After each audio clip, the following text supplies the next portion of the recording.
ಕಟೀಲ್ ಬಿಜೆಪಿಯ ಮಾಜಿ ಅಧ್ಯಕ್ಷರು, ಬಿಜೆಪಿಗೆ ಸೋಲಿಗೆ ಅಧ್ಯಕ್ಷ ಸ್ಥಾನವನ್ನು 2023ರಲ್ಲಿ ತಗೊಂಡಿರ್ತಕ್ಕಂಥ ನವೀನ್ ಕಟೀಲ್ ಅವರು.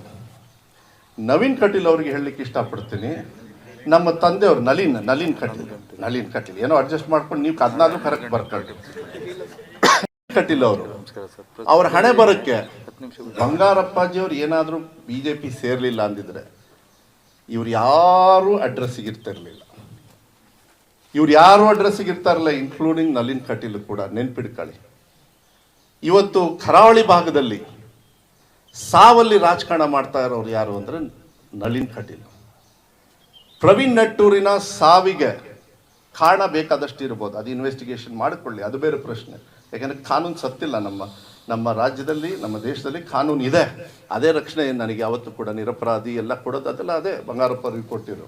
ಆದರೆ ಇದೇ ನಳಿನ್ ಕಟೀಲಿಗೆ RSS ಅವರು ಗೋ ಬ್ಯಾಕ್ ಅಂದರು. ಆ ಶವವನ್ನು ನೋಡೋಕ್ಕೆ ಹೋಗಿ ರಾಜಕಾರಣ ಮಾಡೋಕ್ಕೆ ಹೋಗಿದ್ರಲ್ಲ ಹೊಲ್ಸಲ್ಲಿ, ಇದೇ RSS ಅವರು ಅವರಿಗೆ ಗೋ ಬ್ಯಾಕ್ ಅಂದರು. ಇದೇ ಬಜರಂಗ ದಳದವ್ರು ಗೋ ಬ್ಯಾಕ್ ಅಂದರು.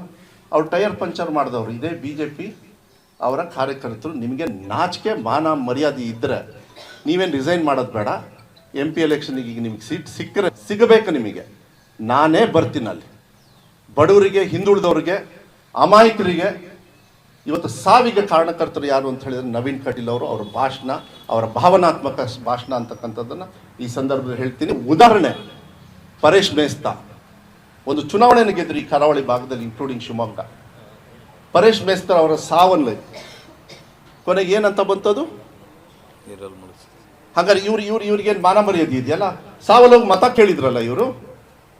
ನವೀನ್ ಕಟೀಲ್ ಅವರೇ, ನೀವು ಫಸ್ಟು ನಿಮಗೆ ಮಾನ ಮರ್ಯಾದೆ ಇದ್ದರೆ ನೀವು ರೆಸಿಗ್ನೇಷನ್ ಕೊಡೋದು ಬೇಡ. ಇನ್ನೊಂದು 4 ತಿಂಗಳು ಸರ್ಕಾರಿ ಸಂಬಳ ಬರ್ತದೆ ನಿಮಗೆ, ಬದುಕ್ರಿ, ಏನು ತೊಂದರೆ ಇಲ್ಲ.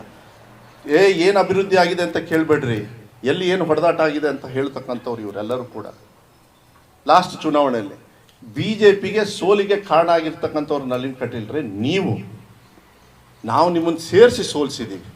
ಈ ರಾಜ್ಯದ ಜನರು ಸೇರಿಸಿ ನಿಮ್ಮನ್ನು ಹೀನಾಯವಾಗಿ ಸೋಲಿಸಿದ್ದಾರೆ.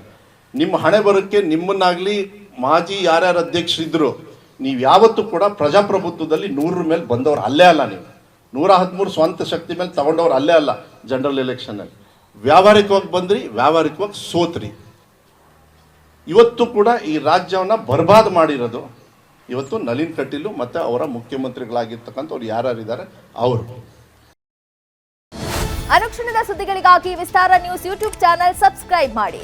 ಹೊಸ ಸುದ್ದಿಗಳ ನೋಟಿಫಿಕೇಶನ್ಗಾಗಿ ಬೆಲ್ ಐಕಾನ್ ಕ್ಲಿಕ್ ಮಾಡಿ. ಲೇಟೆಸ್ಟ್ ಅಪ್ಡೇಟ್ಸ್ಗಾಗಿ www.vistaranews.com ವೆಬ್ಸೈಟ್ಗೆ ವಿಸಿಟ್ ಮಾಡಿ. ಅಂಗೈಯಲ್ಲೇ ಜಗತ್ತಿನ ಸುದ್ದಿ ತಿಳಿಯಲು ವಿಸ್ತಾರ ನ್ಯೂಸ್ ಕನ್ನಡ ಆಪ್ ಡೌನ್ಲೋಡ್ ಮಾಡಿ.